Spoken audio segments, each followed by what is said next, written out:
Haleluya, Bapak Ibu, Saudaraku. Puji Tuhan, saat ini saya akan bersaksi bagaimana saya menerima baptisan Roh Kudus dan mendapatkan karunia berbahasa roh. Saya lahir baru di gereja ini saat usia saya 20 tahun, dan saya mendapat karunia berbahasa roh ketika saya ibadah muda-mudi pada saat pujian penyembahan setelah firman Tuhan disampaikan. Pada saat itu, Bapak Ibu, ketika pujian penyembahan, saya sangat rindu, haus, dan lapar akan pribadi Roh Kudus. Jadi saya menyembah Tuhan dengan sungguh-sungguh. Karena saya mendengar firman Tuhan bahwasanya Roh Kudus dijanjikan bagi setiap orang percaya. Dan Roh Kudus adalah seorang penolong yang diutus Bapa untuk menyertai kita dan memimpin kita kepada seluruh kebenaran. Nah, di saat saya memuji dan menyembah Tuhan itulah saya dipenuhkan dengan Roh Kudus. Pada saat saya penuh Roh Kudus, saya merasakan ada damai sejahtera, ada sukacita yang luar biasa, dan juga seperti ada beban yang diangkat dalam diri saya. Kemudian setelah pulang ibadah, sampai di rumah, saya masih sangat haus untuk merasakan hadirat Tuhan. Jadi sampai di rumah, saya memuji dan menyembah Tuhan lagi. Selama saya mendapatkan karunia berbahasa roh dan penuh dengan Roh Kudus, pelan-pelan Tuhan mengubahkan hati saya. Satu hal yang saya sadari ketika saya penuh Roh Kudus adalah saya mulai punya kerinduan untuk berdoa, menyembah Tuhan, bahkan membaca firman Tuhan. Dan juga saya mendapat sukacita. Jadi mudah bawaannya itu senang, damai. Karena kalau dulu itu bawaannya suka sedih, murung, dan saya sering banget merasa kesepian dalam hidup.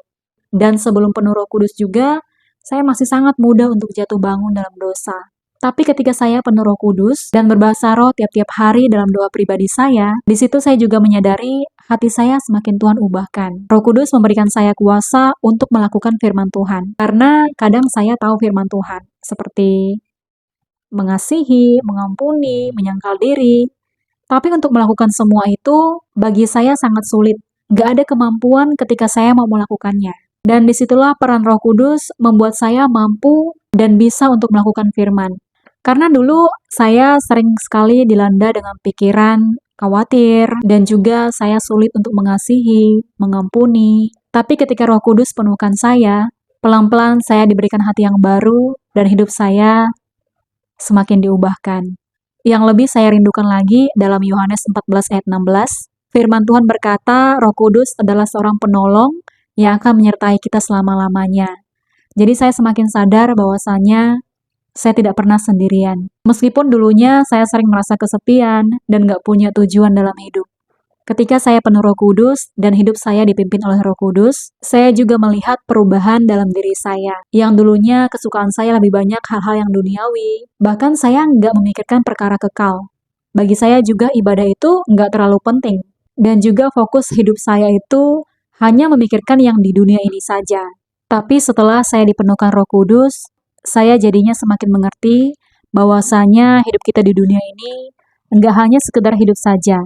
Tapi Tuhan punya rencana dan tujuan untuk hidup kita masing-masing. Tuhan menciptakan kita di dunia ini untuk satu tujuan, dan kita harus sampai kepada rencana Tuhan. Semua yang kita punya, baik itu talenta kita, harta kita, itu semua harus kita gunakan untuk kemuliaan nama Tuhan. Luar biasa jika kita penuh Roh Kudus dan mau dipimpin oleh Roh Kudus. Roh Kudus juga membuat saya pengen bersaksi, pengen berubah, dan pengen mengasihi Tuhan Yesus lebih lagi.